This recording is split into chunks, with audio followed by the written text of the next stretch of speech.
What's up, guys? Welcome to another episode of the Mindful Mashup.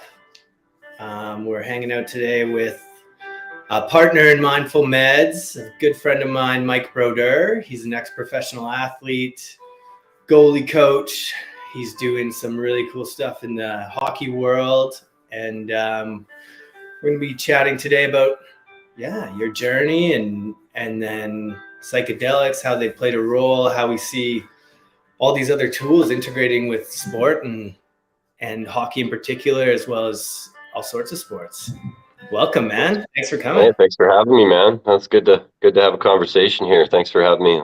That was a pretty cool intro. Did you like it? Yeah, it's pretty sweet. Yeah, it's cool. The boys hooked me up. Guys, everyone who's hanging out today, come hit the like button if you can, and check out the Goo TV on Twitch. We're live on YouTube and Twitch in our collaboration with the Goo crew. So yeah, man, stoked for you to be here. So I guess to get things started, like you're doing the goalie coaching, and then you're also starting up your own hockey program. Yeah, we're starting our own sports academy in Mountain View County. So Carstairs, we're gonna open up a school. Well, the school's already on board, so now we're just creating some stuff that can, help kids experience sport and, at a specialized skill as well as the education portion. Yeah, sweet.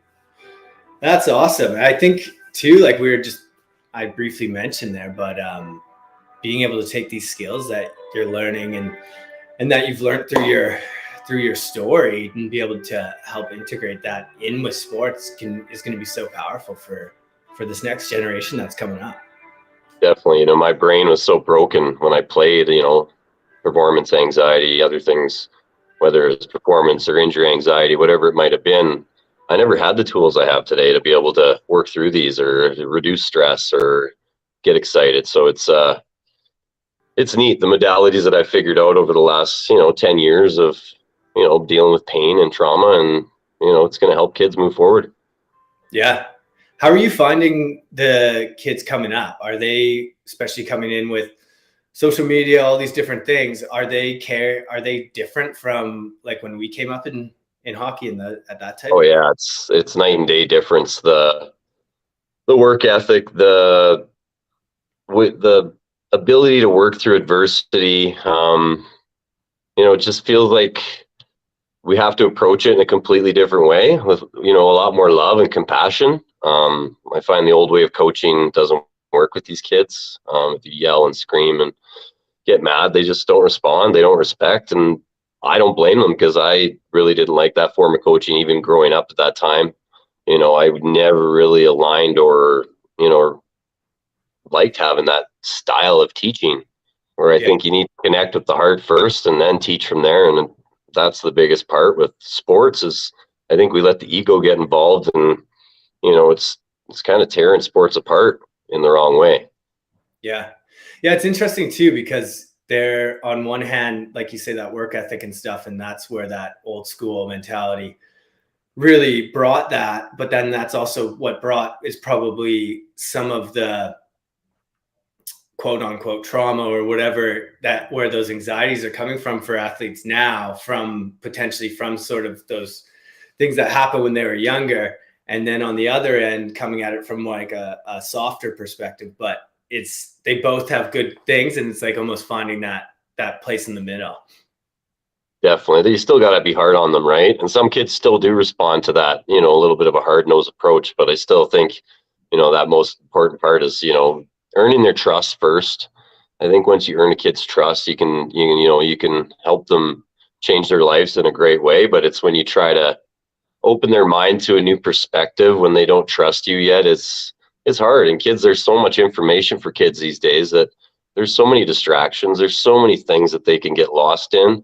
To be able to keep their focus for an hour is even a difficult task. So it's keeping them busy, keeping them active while they're on the ice. So there's, more work. They still get enough rest to recover. And, I think that's the important part of, sports is how do we create lots of repetitions where they feel growth every day instead of more talking and less doing, right?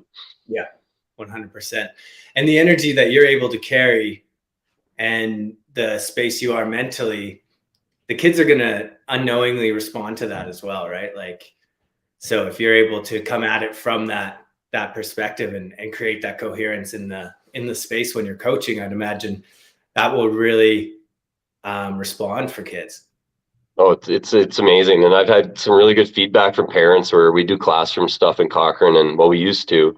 And the parents are like, that's the most important part. Like my kid was, I'm like, why are you late?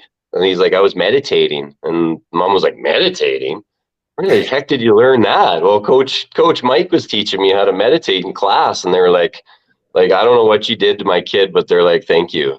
Oh. Right. And it's those comments that, makes it worthwhile, because I think, I can make a kid a better athlete. I can make them better at their slap shot or how to make a glove save or whatever it might be. But if we can make them better people, being able to respond to stress or to, any kind of thing that gets in their way with grace and love instead of anger and, hate, because so many things, we're just raised in such a different world where, like, if we can just teach them to see the bright side of things, and maybe somebody is treating you like crap, well, we got to think about, what's going on in their life to make them feel like that, and, help them be able to just see both sides of the fence instead of just being like, poor me, well, poor them too, because they've been through a lot of trauma. There's something really bad in their life to make them feel like this, or they're in a bad place, or they're stuck, or whatever it might be. So yeah, I think athletics is so great for teaching life skills and being able to just lead by example.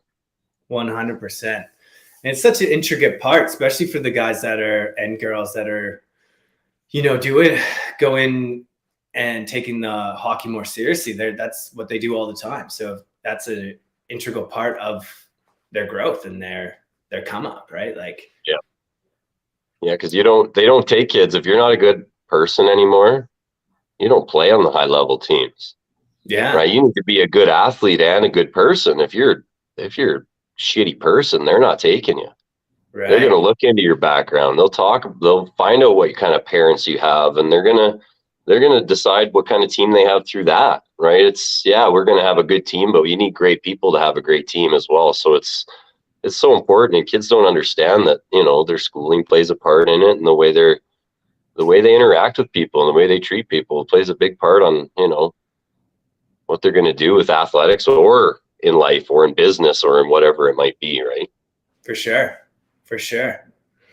Cool, man. So let's, if you don't mind, let's dive into your story a little bit and kind of how you got here today. So sure. You were, cause you're from Calgary, right? Yep. And then you came up through the Calgary system, and then you moved on through junior and made your way after that? Yeah, so I was drafted by Chicago Blackhawks in 2003, I think. And then I played through their system for, it was 7 or 8 years. Ended up having back surgery with them, probably 3 or 4 concussions. And it was a severe back surgery where they put 2 screws in my back and some wires to wire my lumbar up. And then I ended up leaving the Blackhawks organization just because they ended up signing some new guys, and I ended up going with New York, and they sent me home due to some injury issues that they thought I was still dealing with. So I was at home without a job. And then I ended up getting a job in the East Coast League where my wife kind of set it up for me, called an old coach. And then I ended up playing as an all-star at that level, an all-star in the American League that year as well. So it was a pretty good breakout season for me. And then I signed with the Ottawa Senators, and, I got my first few games with them. Great opportunities, won all my games, first stars in all my games. So, I was taking advantage of the opportunity I got. And then I got sent back down because the goalie above me was making a lot more money, and, it doesn't look good on the general manager when somebody's making $6 million and the other guy's making, a little over $500,000, right? It just doesn't work in the play of the game. So I got sent down. The next year I hit my head on the ice without a helmet. First game of the year in the minors, and 10 years in a black hole, felt like. Concussion problems persisted and just totally lost. Dark. Yeah, it was bad. Wow. So that's the thing too, I guess, right? Like with athletes, you're you're bound to be battling injuries and the mental battle that comes with that when you're loving the game, and then it's also a career and wanting to get back, but also now taking the proper steps to do that. And it's head trauma, which is even more intense, but then what you're doing with it is a back too, and all the nerve issues that would come with that, I'd imagine. Yeah. And then I ended up having double hip surgeries. The year I had my bad concussion, I had one hip surgery done, and then the next one the next time. And I really think it's probably could have avoided the surgeries with what I know now. And, you know, just being able to dive into the mind and maybe be able to help create some new stuff in my body. But, you know, I didn't have any idea, and I wanted to get back as quick as possible. So the first thing they say is, well, we do this, we fix you and you're good to go. But I never felt the same. You know, my balance was destroyed from my concussion, and, you know, just like I said, your reactions are off, and tough to be a professional goalie when you got no speed or vision, right? 100%. And then, so how we met was through obviously MindfulMEDS and psychedelics and functional mushrooms. When was it that you were introduced to psychedelics and thought that might be something that could help with the head issues? Because your head trauma kind of happened over like you said, that 10 years. Yeah, you know, it was, well, I used to use mushrooms, you know, and I never really dove into other psychedelics. It was just mushrooms. Mushrooms was my only plant of choice, and started using them in high school. Had some very mystical experiences that I think created confidence in myself and a connection that I didn't even know existed. So that was when I was young, and, you know, I dabbled in them on and off on the weekends, and it really brought me to a great place, made me feel the love, made me feel accepted, made me feel part of something where I never really felt part of a group. I felt a little bit lost, a little bit broken. But when I was on them, it made me feel great, and they really made me a better athlete, a better person, made my whole aura different. So I took about, I don't know, 8 years off mushrooms, and then, you know, tried them a few times with my brother-in-law just on the, you know, in that 10-year phase, and really felt good, but really didn't notice an effect because I was on a bunch of prescription pills, and they kind of think they masked where my mindset was to be able to even recognize any healing. Yeah. So once I decided the prescription pills weren't working, and I was bleeding, you know, when I pee, and sometimes when I go to the washroom, I was actually bleeding if I went and had any alcohol with all the pills I was on. That was when I kind of was like, whoa, what's going on here? So that's when I just started slowly weaning off all the medications. And I read about mushrooms and how they reset a depressed brain. And I ordered some online and had some amazing experiences where it was like I was sitting in my living room and the roof wasn't there. All I seen was stars and just beautiful lights and colors. And I felt like I was God, because, well, we are all God, but you don't understand that it's part of you. You feel like it's separate, but these experiences made me feel like I was one with God, and I was meant to spread the word of mushrooms and their capabilities to heal, and not just the mind, but the spirit, because my spirit was so broke. Like, it was so broken. I had no light left. Like, I was just completely done. I wanted to end. I wanted to live maybe to 50. I'm at 40 almost now. So it's like finding that way to rebuild that light. And I think that's what the mushrooms really did. You know, I did a bunch, and then I did it again, and they scared the shit out of me, where it was to the point where it was like the mushrooms were saying, like, dude, okay, they help, but you can't experience them as much as you do. So, you know, finding the right modalities and the right times to do it, I think, is important. The right set and setting is so important, because the time I had the bad, it was hard. It was things where I went into straight panic. I hit the floor. I couldn't see, right? But it was the mushrooms were teaching me something. They were teaching me that these are a very, very, very special, magical gift that we've been given. Yeah. And we need to use them in the right way. So that's when I started to indulge in microdosing, and I just would wake up in the morning and eat a part of a stem with my coffee. And, you know, I don't think the mushrooms are very good because they didn't taste very good. because now that I've experienced, growing mushrooms that are grown properly and taken care of and handled properly, like we do with Mindful Meds, they're almost like sunflower seeds, right? So it's now that we have the controlled group after Keegan reached out and he said on Facebook what he was doing. And I just had this mystical experience with mushrooms where they were like, hey, you need to be a part of this. And it just reached out. And ever since I've been using Mindful, and it's been great, the Inspire, the synergy. I love the synergy, the immunity, those ones, they all hit home, and it just makes life simple, right? Rather than trying to weigh out a third of a gram and chomp it down. As well as it worked great, but it was a little bit on the funny side there. Yeah, never not knowing which direction the day's gonna go. Right, exactly. Yeah, because you didn't get the same dose either, and you might have been glowing a little extra. So it was like, whoa, I think I ate too much today. Yeah.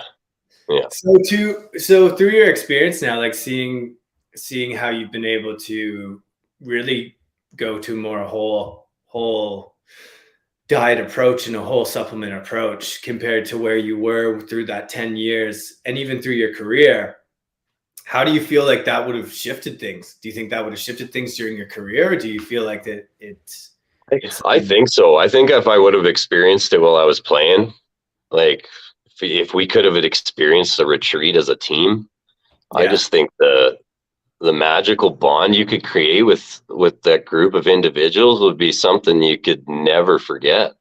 Yeah. And just the collaboration of energy and focus. And I think if you added like some sort of chanting or something like the Aboriginal tribes do, I just think that collective energy that you could bring out in athletes would be just remarkable. And I think it's a piece that this, because of the stigma behind psychedelics, that people avoid it because they're scared, right? They've made people be scared of something that's so beautiful and so magical that everyone needs to experience, I think, in their lifetime. It has to happen because they just don't understand the ability of these friggin' plants. It's unbelievable. Yeah. And how it, like you mentioned, it connects us to within. We all hold this immense power within our cellular makeup, right? Like, and it really shows us that and gives us this guide to start accessing it. So when you're, just to rewind for a second, do you, were you taken to, General Moses giving you a shout out here? I don't know if you can see that. Yeah. What's up? But when you were getting with the back surgery, where they prescribed painkillers, I know other guys I've talked to that are either in the NHL or the East Coast League or in professional sports in some area.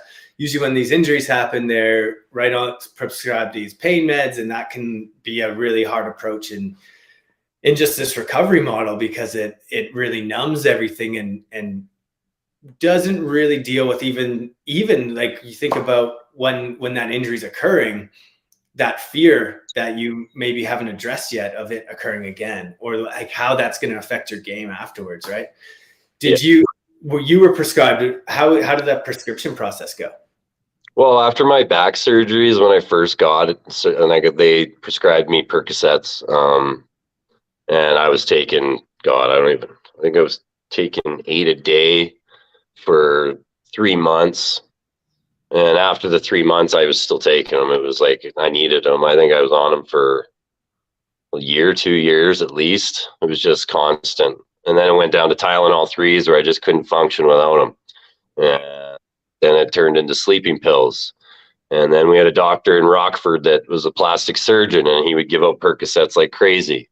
Like, he's like, you guys are warriors. You're like gladiators. Here's 100 Percocets, right? And like my one teammate that used to get them all the time, he actually just died of a heroin overdose 2 years ago at the beginning of COVID. And it was because they took OxyContin away in the US and he had to start using heroin, and it killed him. And, he's one of the brightest lights I ever played with. This guy was just an amazing soul, and just, he could light up a room and change the energy in an instant. The fact that he's gone is, it's sad.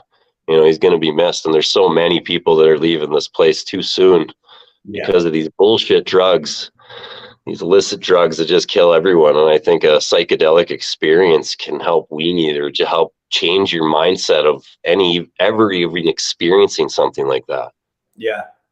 How do you think now, like, because me and you both are really passionate about how these other tools and how they can incorporate with microdosing or because what we are learning and what we know is how important you go through this immense experience through a macrodose, but then it's also, how do I integrate this afterwards, right? Like, how do I take everything that I've just been gifted, but then now because our life didn't change, we have to now make the steps to make the changes we want to see in our own lives and create this reality that we our path is. And what if for guys that are then like getting, like, because that's a tough thing, right? Because you're always there, especially in a sport like hockey, you're always going to be feeling a little bit sore. So like getting off those Percocets and stuff like that, I imagine would be incredibly hard. How do you think that integration and even if like using other natural supplements in ways instead of this Percocet route for athletes that are training now or anybody really?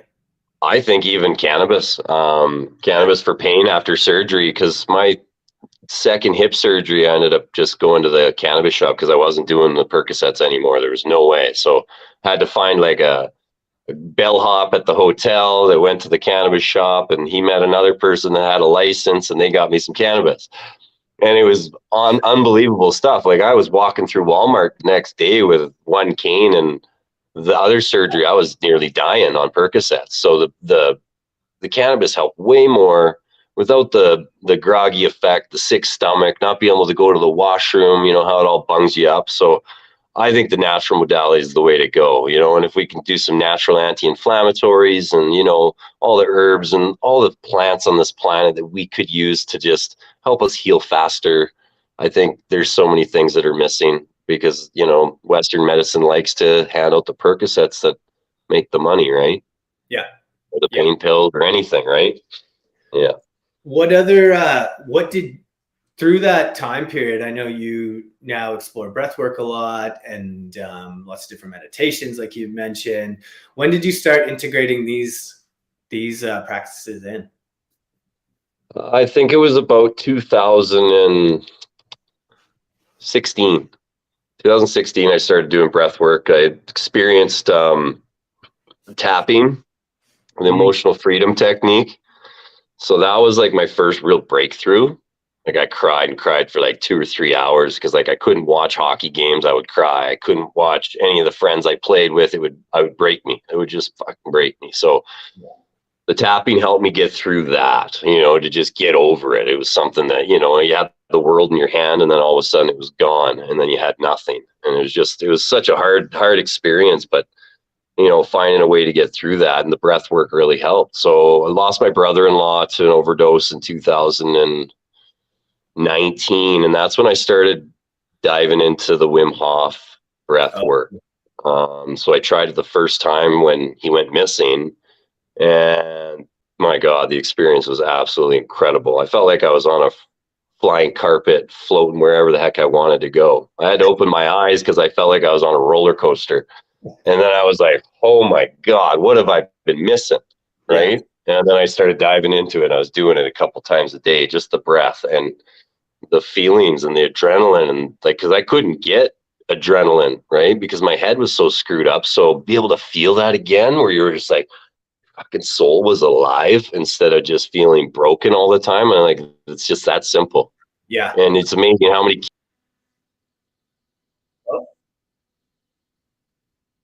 It looks like we lost Mike right when he was dropping some knowledge there. Oh, here he is. Sorry, we lost. Yeah. All good. Yeah. So yeah, it's cool. Wim Hof's amazing. That breath work's changed my life. And now I do different types. Sometimes I feel like I need Wim Hof. Sometimes I just quiet my mind. I learned a really cool exercise for, you know, our monkey brain the other day. I was working with a Reiki specialist and intuitive healer. And she's like, you know, it's just as simple as, you know, what's that sound? And you listen and you focus on that sound, right? For teaching children and kids or even adults, they're like, I can't meditate. Well, just listen. Yeah. Listen for a sound. Just focus on that sound. And it'd be amazing. Your brain will shut off. It'll just listen for that sound. And that's all you got to do is what's that sound, right? Yeah. So just to shut off that monkey brain is just a cool little exercise, but so simple, but so effective, right? Oh, exactly, man. Greg Braden's, I was reading one of his books the other day, and he was talking about how if you're going through anger, you're going through these tough emotions, and it's when he was discussing it in prayer, but when you're holding gratitude and you're thinking about everything you're grateful for, you're not thinking about that anger. You're not letting, and that's dispersing. You can't think about, have all these thoughts rolling when you're doing something, just like listening for that sound or whatever it is.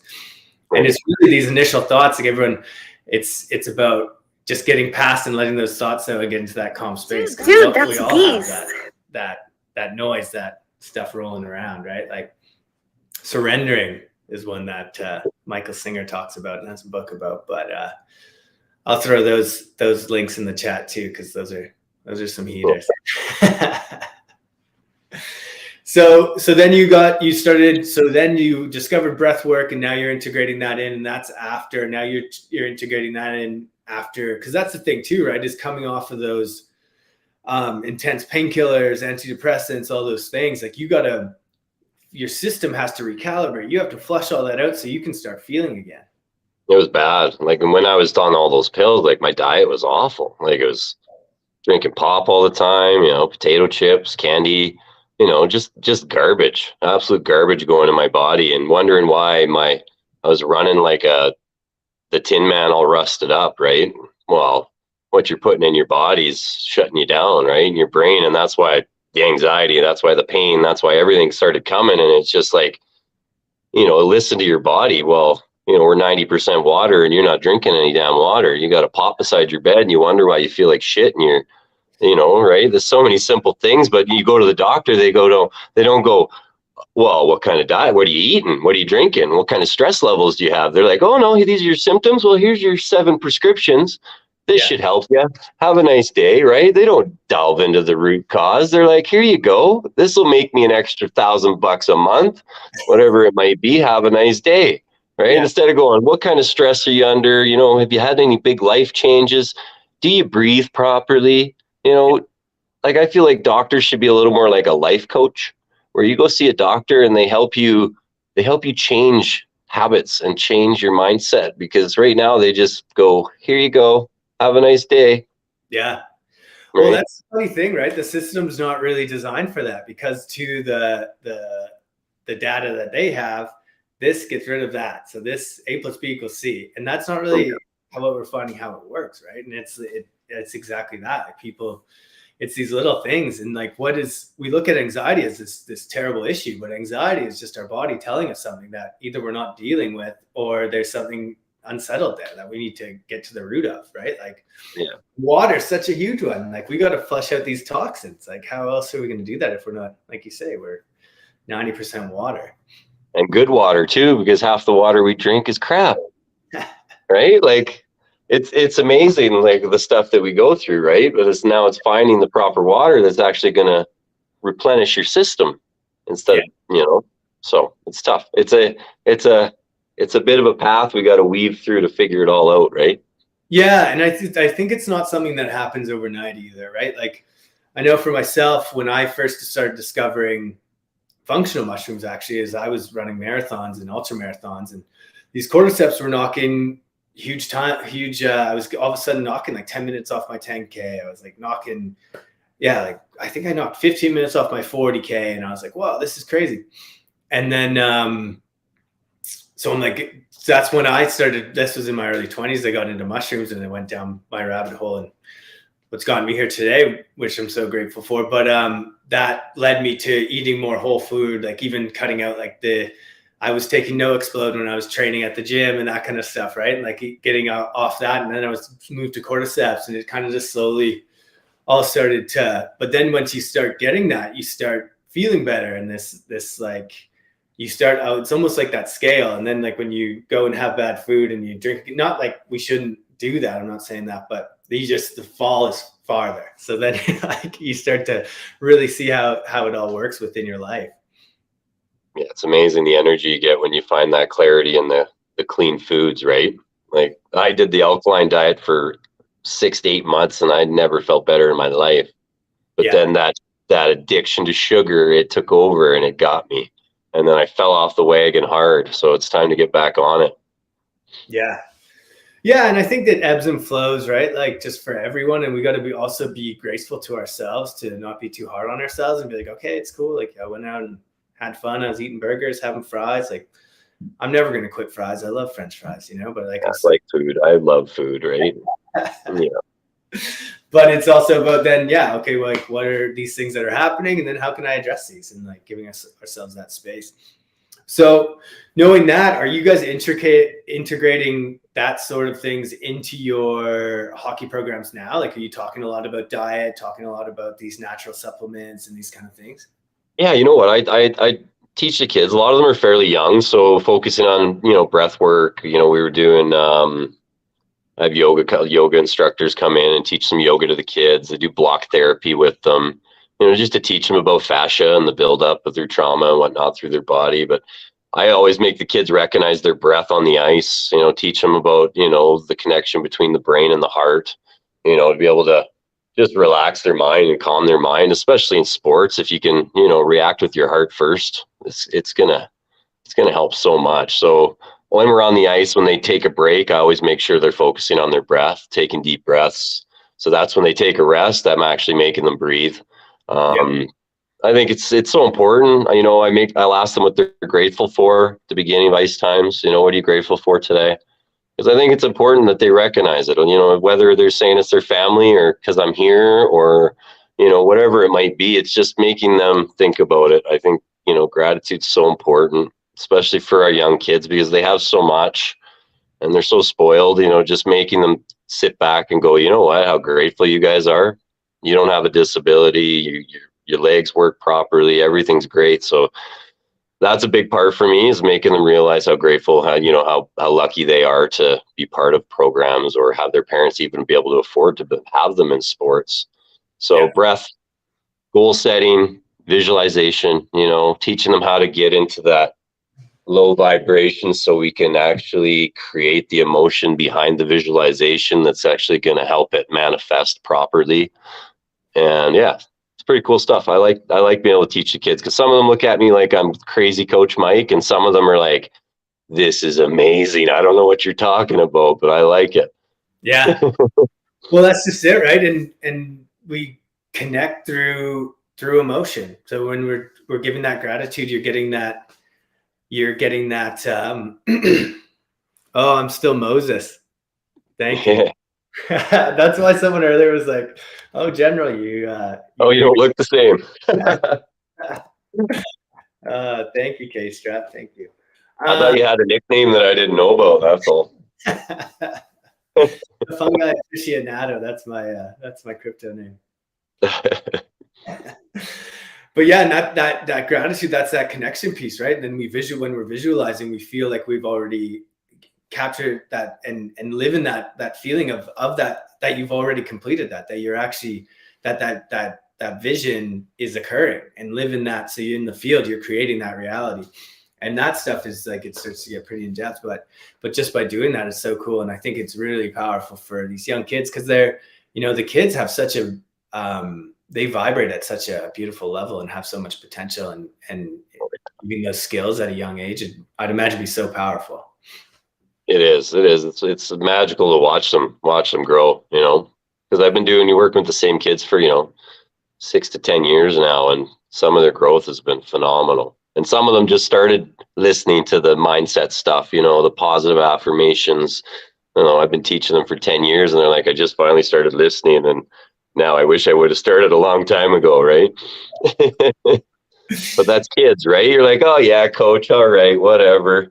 And then all of a sudden it's like you try it and you're like, oh shit, wow, that is pretty good. Yeah, and it'll be amazing once we start seeing some of these kids come up and they're getting drafted, and they're these new Connor McDavids, these guys, and they've really incorporated that into their game, and seeing how that shifts the game, because I think that'll be really neat. And you'll see like a real, I don't know how that would go, but I think it'd be cool.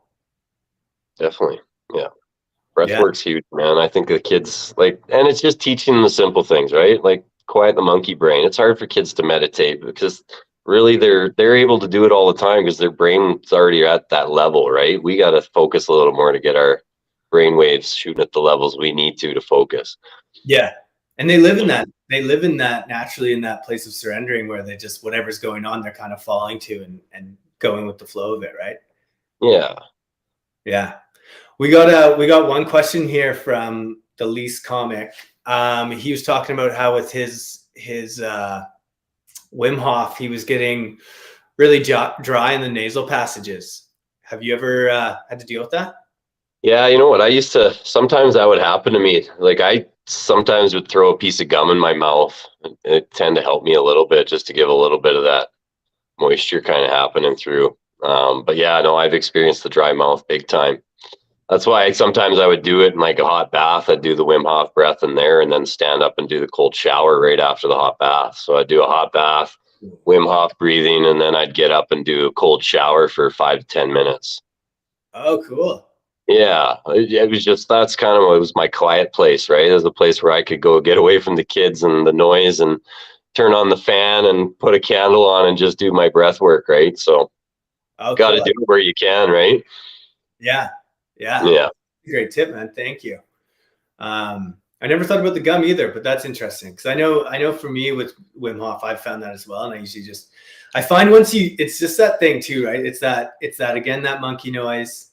It's that this isn't right. And as you let go of that, it starts to go away and it realizes it's just a more human response than your actual body needing that. It's just a uncomfortability thing. Yeah. Because I find that with the cold too, like we were chatting about the cold in the pre-show there, and I've been doing the cold. I did a Wim Hof retreat back in August, and I've been doing cold dips every day ever since. So it would have been in the fall, but through winter there's some days like it was fucking pretty cold, like -20, -30, and but even in the water wasn't that cold though, right? Because the water's not frozen out in the Okanagan here. But like you get that, I can't do this. I'm going to get hurt. And you're just like, no. And then as you let go of that, you really get to that void, that space. And then you can really start to connect. And that's when then you can start playing with that. Can I connect to my cells? Can I flow that blood through? And it gets really cool. So it's, I think too, just trying to let go of that, obviously not pushing it too, also listening to your body to not push it too far that you pass out or faint or whatever, but playing around with it a little bit. For sure. Yeah. Sweet, man. So with the new program, we're talking about all these different techniques. Are you designing specific things throughout? Like, do you guys have, because these are going to be summer camps or?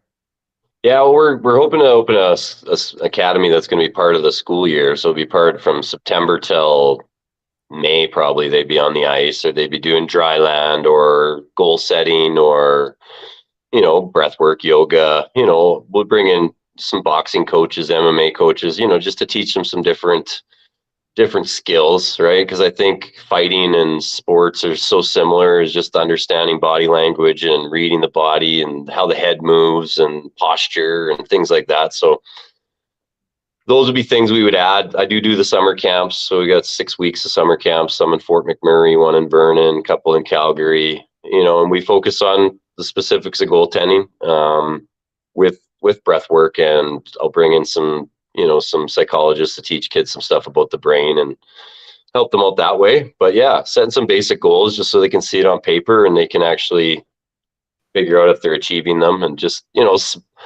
goals that are, scary, and then some goals that are, short-term goals where they can see some growth. Sweet. Oh, that's awesome. So with the academy, does that work do you partner then with the school they're going to, or is this an actual like full-on school? Yeah. So it'll be a partnership with the school, and the kids will leave school. It'll be like going to shop. Instead of going to shop, they'll come over and play hockey at the school, or they'll go play basketball in the gym or football or whatever sport is their choice. So we'll start with 2, and then Like my goal is to add rodeo, like roping and barrel racing, and because it's kind of that area, right? And with the people I've been blessed to meet over the last few years, there's so many people that have the best tools to be able to teach all these kids so many amazing things that I think we're going to create something special. Amazing, man. It's sounding really special. Are you Yeah. guys, have you been talking to different professionals around? Because that's the beauty of Calgary too. It's such a special place there's so many people doing so many cool things, and like professionals who have competed at high levels in all sorts of different sports. You have a lot of Olympians training there as well, right? Like all sorts. Have you talked about like incorporating like different people to come talk and like do that kind of thing as well? Yeah, that's the plan. So it would be like on a contract basis. So we've reached out to some people, some national certified coaches, some that played in the CFL, some that played, college basketball, national champions, track and field champions. So trying to just build a network of people that, will hire them for their specialties and bring them in to run the program. And that's the way we'll do it. So I'll be the head of the hockey program, and we'll have other people that will specialize in other places. And I think we'll all be able to fill different roles in certain aspects, whether we've all gone through some sort of trouble or we've all experienced greatness in some way. So to be able to pass that on to the kids with our own stories, I think it'll be great. Cool. Are you thinking about ways that you could potentially incorporate programs on getting like over injuries, learning all the lessons that you've learned? Yeah, you know what? It's something where we're going to build something in where we can help the kids get over adversity. And even if it's just a small workshop when they do experience an injury or something, a bump to the brain or whatever it might be, we will have a process that helps them recover and feel like they have support doing it. Because I know so many people that get a concussion and they're so lost and they got no direction and no guidance on what they should be doing or where they should be doing it. And I think that's important too. As part of our program, we'll have base concussion testing done for everyone, just so we can recognize that there's an injury and make sure they're coming back at the right time. Because that was one of the biggest things that happened to me is I got the concussion and then I came back early and I got another one, and I came back early and I got another one. And I think I compounded about 4 or 5 in a row that just totally screwed me up for a long time. Right. Because you think you feel okay, and then all of a sudden as a goalie, you take a slap shot in the face and the ears are ringing and the headache's back and you're in a black hole again. Yeah. So yeah, it was tough. Yeah. And that's the thing too, right? Is I've been doing a deep dive on TBI studies and stuff like that over the last couple of weeks here. We're going to be me and Mike are going to be doing a series for TBIs here in the coming months. So stay tuned to the Mindful Instagram for that one. Yeah, the technology and the research has gone so much higher now than it was back then too, right? Like there's so much more money that's been put into it and studies and stuff now. So being able to incorporate that knowledge as well as then what you've learned through your process, I think could be really powerful too. Yeah, it's exciting, man. I'm really excited for it. It's a new step. It's a new progress for me, and it'll get me shooting a few less pucks because I shoot so many pucks being a goalie coach. I like it, but at some point, I'm 39 now, so the body's starting to say, "Whoa," on shooting pucks. It's kind of like running a jackhammer, right? Yeah, no doubt. I could shoot like I could snipe on anybody, but man, the old wrists and the left shoulder's getting a little tight from pulling. That's fair. That's fair. It's time, man. It's time. I love what you guys are up to. That's exciting. I love the idea of incorporating other sports into it because there'll be those overlap classes that you can do in workshops, right? Where it is that knowing your ability to heal off of like your recovery and approaching that mental work and breath work and how else and then integrating. I don't know. I keep saying integrating stuff like these different techniques into your process as an athlete and getting to that flow state, right? Like different ways to get to that flow state and perform under pressure and continue to excel. Exactly. And that's why I'm getting my certification in meditation so I can, hopefully start going to schools and, teach kids how to breathe just to calm down or, like I said, activate something that they didn't realize that they could, right? Yeah. get that energy flow going through their body like it's supposed to be. Feel Yeah. that connection through just natural breath. Instead of them going and smoking a joint or doing something like that, you can teach them that natural high you can get just from your breath. And Yeah. it takes less time than smoking a joint. You're going to feel the same, and you're going to actually feel better because you can focus. You got more faster reflexes, everything that you want without the groggy bullshit feeling you get from the cannabis, right? Yeah. Well, that's just it, man. That's just it. I think that's such a great thing to do. And are you focusing on a specific in this program? Are they doing all sorts of different workshops, or what type of breath work are they focused Right on? now, it's just early. I'm only like 30 hours in, so it's just teaching you about the safety behind meditation, certain practices. It's just talking about the different types of meditations, and then so it's a 200-hour course, and yeah, I'm excited to get more dive into it deeper. But I've just been so busy with work, so I find an hour here and there where I got a little bit of space, and usually 4 a.m. is when I can do it. So I find an hour to do my breath and learn a little bit. So. Oh man, the wee morning time it's sometimes tough to get up, but once you get into the flow of it, like I wake up. I was at 4:44 is when I used to wake up. I'm at 5:55 right now. I got to get back to the earlier, but I set my alarm for 4:44 recently. I was just like, you know what, I was letting it go, but I'm back up at 4, so it's good. I need it. As long as yeah. I leave my phone, we're okay, right? Get up and make sure I'm doing stuff that's going to make me better. Have you know what I've noticed a huge difference in? And this was I was listening to the Huberman podcast, and he was talking about sleep and how even when you first wake up, how important movement is, how important it is to get outside for 15 minutes, to actually, even when it's not sunny, just the UV that you're taking in is so much more than, and when people are just getting it from lights and stuff, like it actually affects the adenosine that you're producing, and so you still fall asleep is good, and you're all this stuff. And teaser, we also got a sleeping blend of brewing here from Mindful. So everybody who wants to check out any MindfulMEDS, the Goo Crew gets 15% off, Goo15. Check it out. But yeah, he was chatting about that, and then also like not looking at your phone, and because that gets the monkey brain going right away. If I don't look at that and I go in, I do my morning meditation, my breath work, my flow, jump in the lake, go outside for a bit, and then start my day, then look at my emails and my phone and stuff, totally different experience in my whole day. Like that. Yeah, when I was waking up and I would sweat as soon as I woke up in the morning, like 4 a.m. wake up and then a heavy workout, like go till I couldn't breathe kind of thing. 20 minutes of absolute all out nonstop craziness. Yeah. And then I don't know, it was amazing. But I always get hurt because my body is just a bit of a decrepit beast right now. So like I always think I'm still an athlete and I'll be good and then I'll do something. And then my left leg doesn't work for like 2 months and then I'm shut down. So like I gotta stick with just the yoga. Like I can't go crazy, I gotta just stick with the mild movements for strength and stretching, right? Yeah.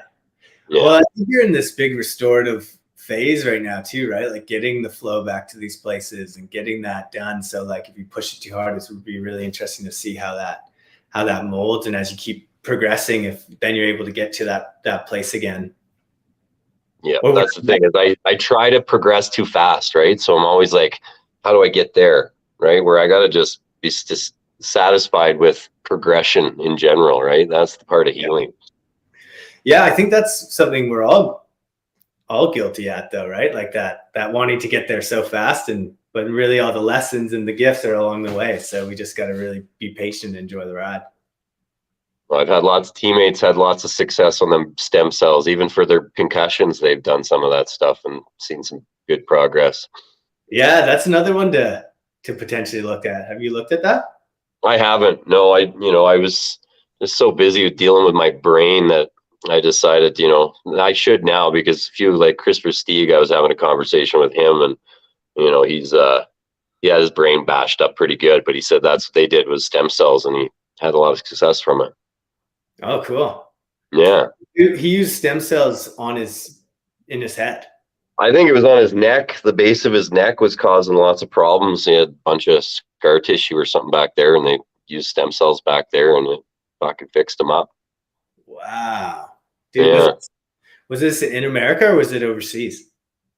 He was, I don't know if it was when he was with Chicago or if he was with Calgary. I don't know, but they probably sent him down to the US to get it done, right? Right. Yeah. Yeah, that's crazy interesting, man. The stem cells thing. I know General Moses there, he's still in the chat. I think he got stem cells recently and he said it was huge for him too. Cool. Yeah, I'll have to look up that. I'll have to research it a bit more. Yeah, might be time to hop on the stem cells. But there are all sorts of different kinds. I went down a little rabbit hole a few years ago, and it's you gotta be careful too. Well, Dr. Joe's pretty amazing. Yeah. Have you looked into, do you integrate any of Joe's I have. You know what I've just listening to is Becoming Supernatural book right now. Oh, cool. That's a good book. Yeah, it's pretty neat. So like just the stories of progress for people it's absolutely incredible. So diving in once I take care of this brain and get the monkey brain to completely focus, then it'll be the Dr. Joe stuff. Yeah. Sounds I'm good. getting there, but I'm not there yet, buddy. Hey, I still got a few years to go here. Plenty of time, man. Plenty of time. Well, that's cool. Yeah. Sam loves that book too. Becoming Supernatural. So that might be a good one to check out for anyone interested. I know I've been starting to do a few of Joe's meditations, and it's all about the activating of the chakras and pulling the breath up from that lowest, I'm forgetting what it's called, but that lowest chakra and bringing it up, right? Like, yeah, what's it called? Paraseum. Yeah. I like his walking meditation where you do the walking one. Have you tried that?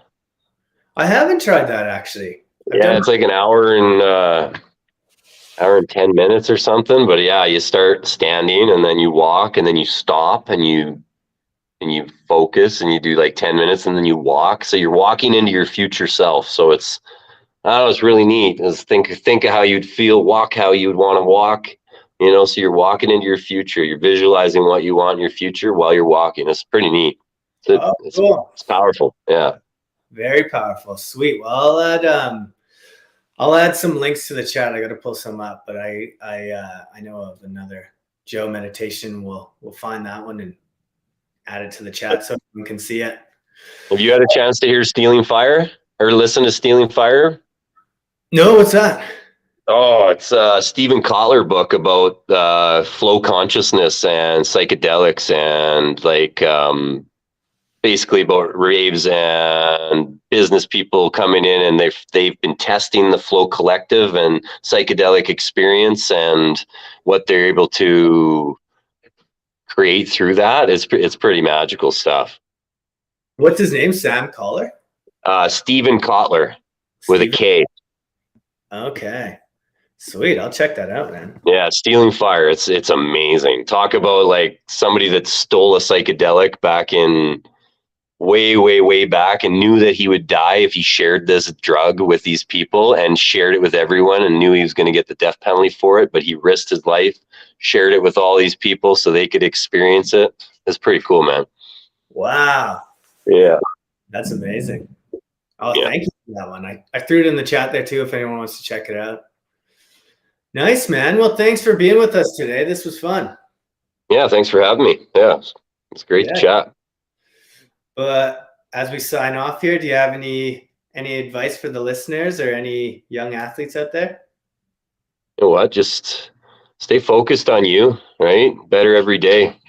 Because if you can get a little bit better every day, then, at the end of the year, you're going to be a lot better. So let's just create greatness together. I love it. Well said. Thanks, guys. Thanks, everyone, for tuning in, and we'll catch you next week. Peace. Thanks, Brett. See you guys.